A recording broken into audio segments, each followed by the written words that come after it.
a melhor maneira de acelerar a sua produção de bolos na Confeitaria Pet. Sejam bem-vindos que a gente vai falar hoje como você vai entregar um produto de qualidade, de excelência, de forma prática e também muito rápida. A base aí para você conseguir fazer todo esse processo é você entender que você precisa ter um bom conhecimento sobre o seu cardápio, sobre todo o seu processo e também a sua produção. Mas como fazer isso na Confeitaria Pet? Eu quero te ajudar a otimizar todo esse processo e você poder entregar esse produto lindo, qualidade e também ter as opções para o seu cliente. A aula 2 de ontem foi muito bacana. A gente ensinou a vocês a cobrirem um bolo de forma do espatulado, trazendo aí várias opções para vocês atenderem também os seus clientes de uma forma super prática com itens de papelaria. E olha só para avisar que essa aula ela não tinha nem sido ainda apresentada para a comunidade chefe de animais. Então, aulas aí inéditas para quem está conhecendo um pouquinho mais da Confeitaria Pet e também a todos os nossos alunos, né, que estão também aproveitando essa semana da confeitaria. Lembrando que no domingo, né, às 19h30, vai ter a nossa live especial, onde eu e a Betina, ao vivo, vamos fazer o Red Velvet. Também prestem muita atenção. No mesmo domingo, né, além que vai ter o nosso abertura de carrinho, eu vou aproveitar para falar várias dicas de todas as receitas que a gente passou durante a semana da confeitaria para cães e gatos, tá? Então, quem ainda tem dúvida, quem quer algumas dicas totalmente diferenciadas do que tudo que já foi passado aqui, aproveite que essa live, além de trazer o Red Velvet, que é um bolo maravilhoso, a gente tem uma dificuldade muito grande em atingir essa coloração de forma natural. O Red Velvet, digo para vocês que foi um dos meus maiores desafios de criação para trazer a coloração, a intensidade, a escolha de ingredientes para essa massa. E claro, preparei essa aula aí com muito carinho para vocês no domingo. Então, por favor, não percam, você que quer aprender um pouco mais. A gente tem aí acesso a todas as aulas para quem é inscrito, mas vai ter ao vivo numa live que ela não fica gravada, algumas outras dicas falando aí de todos esses produtos, nossas receitas que a gente já vai aí passando durante a semana, tá? Então, falando da nossa live de hoje, né, todos os nossos alunos da comunidade Chefe de Animale buscam esse intuito, né? Como eu posso entregar um bolo de aniversário com todo o meu carinho, né, com todos os ingredientes de qualidade, bonito e que eu consiga atender um cliente em cima da hora, por exemplo. Então, quero falar aqui da base para isso acontecer, que é o nosso cardápio. Como definir quais os bolos, quais os sabores, formatos, né, que a gente vai inserir no nosso cardápio. Então, falando aqui, gente, de uma forma, né, bem rápida com vocês, eu posso escolher bolos totalmente diferenciados que exigem mais tempo, que eu não vou conseguir atender o cliente de uma hora para outra, mas você precisa ter aí alguns itens que você consiga atender para fazer uma festa de aniversário, um bolo de forma rápida e de vários tamanhos. Então, como fazer isso? Como montar o nosso cardápio, né? Primeiro, a gente precisa, claro, ter as receitas, definir aí quais vão ser os bolos, os recheios, as coberturas que a gente vai trabalhar. Feito isso, os testes, né, são extremamente necessários. Você jamais deve colocar algo no seu cardápio sem aí ter a excelência nesse produto, né? Então, a partir desse ponto, quero conversar com vocês a como a gente pode otimizar muito nesse cardápio na base de compras para vocês terem todos esses produtos e conseguirem aí produzir esses bolos e diversos até mesmo sabores, né? O mais importante quando você vai aí começar a testar suas massas é você escolher quais os tipos de ingredientes que você vai colocar como base nessa receita. A gente consegue montar uma base, sendo ela um líquido, ovos, uma gordura e alguns tipos de farinha para fazer diversos receios, seja ele de frutas, de proteínas, ou então uma mistura de proteína com verduras, como fazer um bolo de frango com cenoura, né? Você tendo essa base montada, primeiro que você aí fazendo as suas compras, você não vai ter a necessidade de ter diversos tipos de ingredientes que podem aí trazer prejuízo, ficando ou parado na sua confeitaria pet sem utilidade. Então, você escolhendo quais são esses produtos base, você monta, né, todo esse cardápio embasado nele. Então, aqui, a gente pode trabalhar com um blend de farinha, por exemplo. Você não precisa necessariamente escolher só uma farinha. Você pode escolher aí 2 a 3 e fazer essa mistura, esse blend, né, que é realmente misturar essas farinhas. Você consegue até mesmo não deixar isso padronizado na sua receita. De que forma? Eu vou falar aqui uma receita ilusória, tá, pessoal? A gente vai utilizar em uma receita 600 gramas de farinha. Eu tenho 3 farinhas que eu uso sempre, que eu padronizei para só usar essas 3 para fazer os meus bolos, né? Em vez de eu adicionar, vamos dizer assim que a gente vai colocar quantidades iguais a essas farinhas, em vez de colocar 200 gramas de cada farinha, o que eu posso fazer para otimizar e acelerar muito a minha produção é já fazer a mistura dessas farinhas. Então, eu pego 1 quilo, né? Vamos trabalhar em pequenas quantidades, 1 quilo de cada farinha, já faço essa mistura e essa vai ser a minha mistura de farinha para os meus bolos. Então, vai ficar muito mais fácil, além de para você que está iniciando aí produzir esses bolos, como também quando tiver outras pessoas trabalhando, que você precisa fazer esse treinamento aí para as pessoas poderem produzir. E o mais legal, né? Tendo essa mistura, a sua mistura de farinha, tá, pessoal? Falei aqui 3, mas pode ser 2, pode ser não necessariamente a gente usar a mesma gramatura de todas as farinhas para fazer esse blend, como no caso, uma mistura aí que a gente vai utilizar farinha de arroz, né? Para otimizar o processo, né? E depende do estilo de massa, aqui pensando um pouco nos biscoitos, por exemplo, se eu vou fazer com farinha de arroz, é sempre interessante eu misturar uma proporção um pouco maior de uma farinha que tenha mais elasticidade, como uma farinha de trigo integral ou então uma farinha de aveia, por exemplo. Então, sempre vão aí, façam os testes para vocês definirem qual vai ser essa mistura de farinha, como também qual vai ser o óleo que você vai utilizar, qual a fonte líquida que você vai usar, se você vai optar por ovos nessas receitas, tá? Claro que falando de dietas mais restritas ou aí receitas mais específicas, né?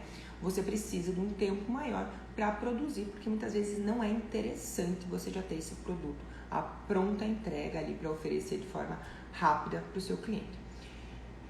Carol, tenho a receita, já defini quais são aí os meus recheios que eu vou trabalhar, então como eu vou atender um cliente que quer um bolo para daqui 2 horas, né? Então, o que fazer uma hora dessa? A melhor jeito de você aí ter esses produtos é fazer o congelamento deles. E aí que tá a pegada, pessoal. Como congelar esses produtos? Se eu congelar uma massa de bolo alta ou um tamanho muito grande, o descongelamento, se a gente for fazer o descongelamento de forma correta, colocando no freezer, na geladeira, esse bolo aí ele vai acabar quase demorando mais para fazer o descongelamento do que se a gente fizesse um bolo novo e fizesse o refrigeramento dele, né? Então a maneira mais fácil é vocês já armazenarem esses bolos em camadas, tá? Então você já faz o congelamento, o tamanho dos seus bolos e a camada, a espessura que você vai fazer cada camada do seu bolo. Como fazer isso? A gente tem algumas formas, né, de fazer esse processo. A gente pode fazer os bolos já direto nas formas do tamanho dele e fazer os cortes de camada e fazer o congelamento dessa forma. Ou então, você pode otimizar ainda mais o seu processo e fazer em formas grandes, baixos, onde você vai conseguir ter várias camadas do bolo, claro, dependendo do tamanho, né? E também você pode utilizar aí desses cortadores para fazer já diversos tamanhos para atender os seus clientes. Então, no caso da chefe aqui, a gente só faz o congelamento de massas pequenas, então bolos de 200 e 500 gramas, que são aí para a gente realmente ter e poder atender o cliente de uma forma muito rápida, né? E como eu falei, a padronização, né? Então você escolhe alguns sabores que tem mais saídas. Carol, mas eu tenho 10 sabores de massas para os meus clientes. Eu já especificamente acho um exagero essa quantidade de sabores de massa. Eu acho que trabalhar com 5, 6 sabores é mais que suficiente, tá, pessoal? Aí a gente sempre tenta atender um caso mais específico, né? Mas você ter um padrão de 5 a 6 sabores de massa é mais do que suficiente. Trabalhe com 2 a 3 sabores de doces e de 3 a 4 sabores salgados, tá? Isso daí já vai ter bastante opções para o seu cliente e também você consegue aí ter uma variedade maior para atender dessa forma rápida, né? Quando você for fazer o congelamento dessas massas, né, elas devem ser congeladas por até 30 dias. Então não façam uma grande quantidade, façam de acordo com a sua demanda. Às vezes mais vale ter apenas um sabor doce e um sabor salgado para atender esses clientes aí que acabam chegando em cima da hora, do que você ter vários sabores, né, várias massas e não ter saída para essa quantidade e aí acabar ocasionando um prejuízo, né? A intenção de acelerar todo esse processo, como a gente sempre conversa na comunidade Chef de Animale, né? Que quando os nossos alunos vêm conversar com a gente, eles vêm exatamente nisso. Tentei fazer um congelamento, otimizar melhor minha produção, eu acabei tendo perda.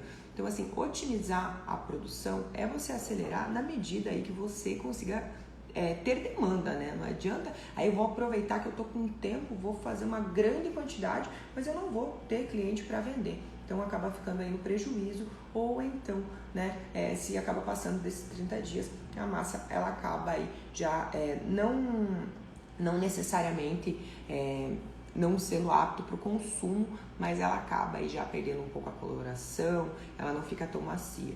Então, com excelência aí, 30 dias as massas, elas vão ficar bem bacanas, tá? Recheios, Carol. E agora, os recheios, o que eu faço? Da mesma forma que as massas, né?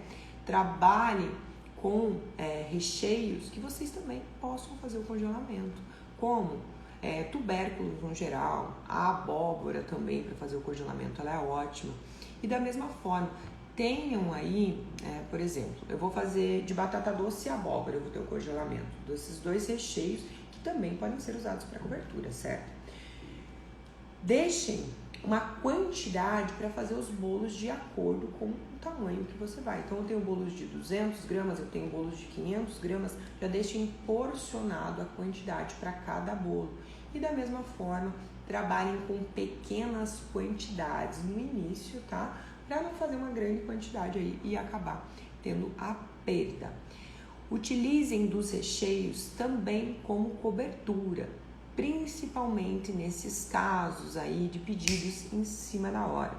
Como eu falei, a batata doce, ela cozida com cúrcuma, tem uma coloração linda amarelada, ela não perde nem um pouco a coloração quando ela é armazenada dentro do freezer, então é uma ótima opção.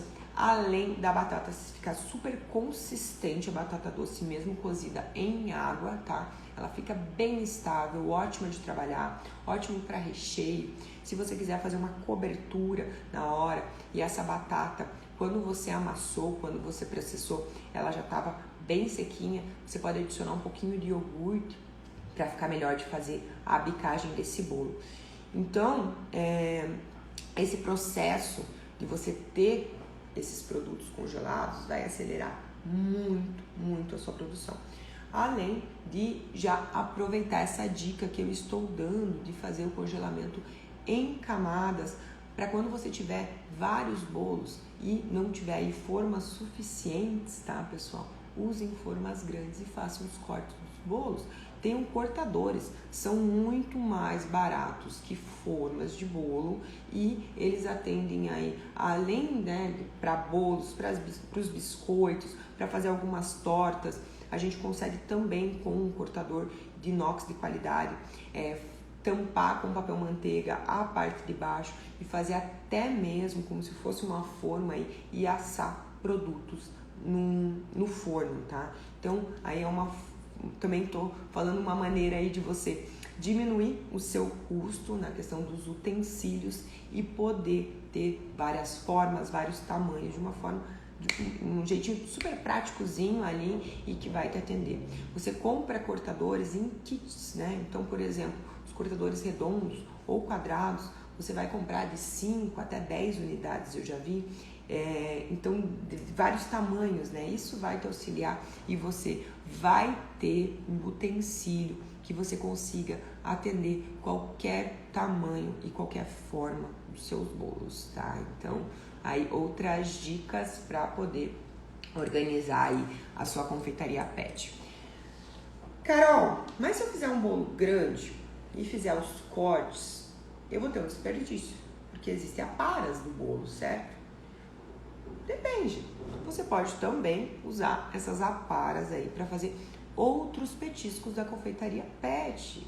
Tá? Aproveitem, podem fazer desde uma simples como um bolo de pote, ou então usar essas aparas para fazer docinhos, salgadinhos, pirulitos. Gente, o universo é gigante para usar esses produtos.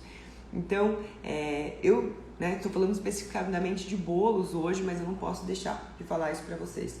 Otimizar como um todo a sua produção, porque isso vai interferir muito no seu lucro. E é isso que a gente ensina na comunidade Chef de Animale, a como você organizar, otimizar essa produção toda, saber fazer a precificação para não ter nenhum tipo de prejuízo.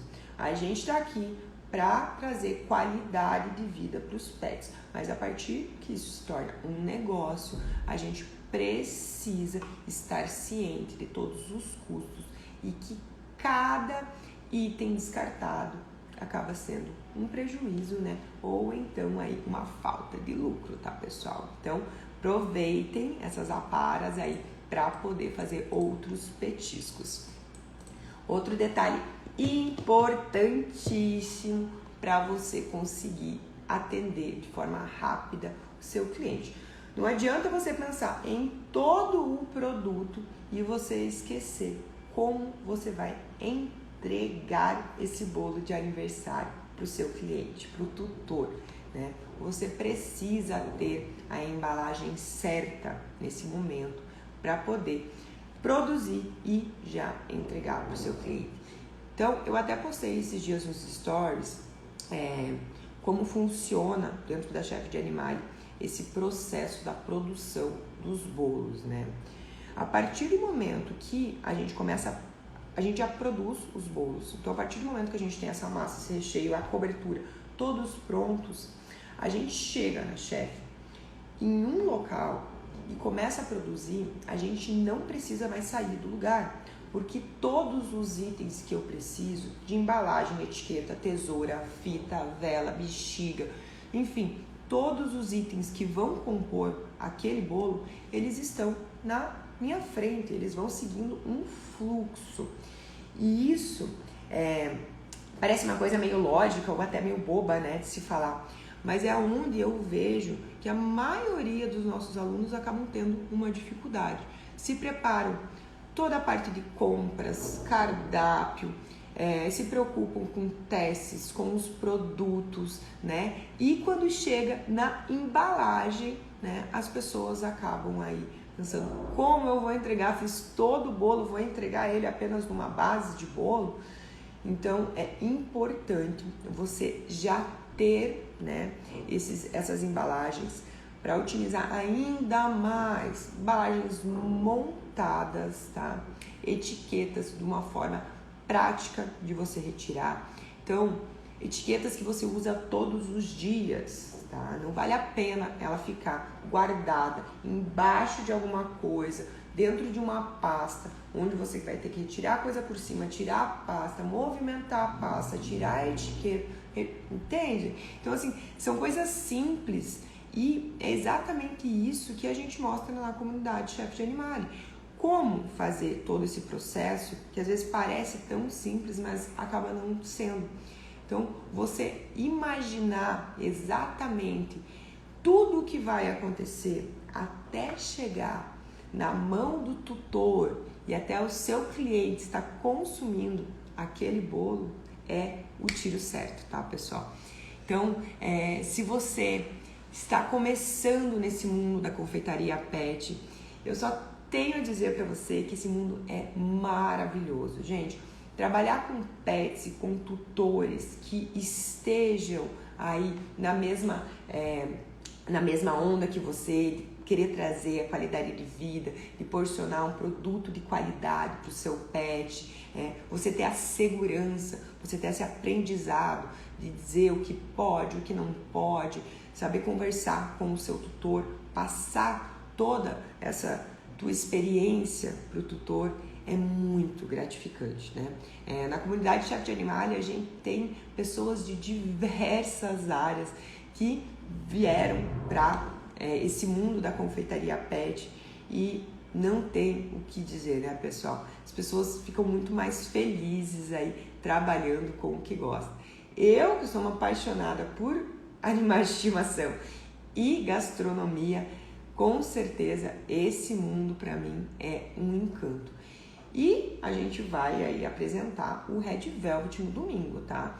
Então, lembrando aqui, o Red Velvet, ele é um bolo de coloração aí da beterraba, né? Mas a beterraba ela é muito difícil de você manter essa coloração, dela não oxidar. E é isso que a gente vai ensinar para vocês, como manter essa coloração, como fazer um Red Velvet, todas as decorações possíveis e também dar dicas aí de todo o conteúdo dessa semana que foi passado. A gente vai falar um pouquinho aí sobre cada receita, quero trazer substituições, falar sobre, para vocês abrirem ainda mais esse leque da confeitaria pet, poderem entender um pouco mais. Quero que todo mundo aproveite dos conteúdos que a gente está passando, seja aí para fazer petiscos para o seu pet ou para entrar no mundo da confeitaria. Tá? Eu espero vocês nesse domingo, tá? Temos mais lives essa semana também de conteúdos. Eu vou estar presente com vocês. Tem mais uma aula ainda de receita.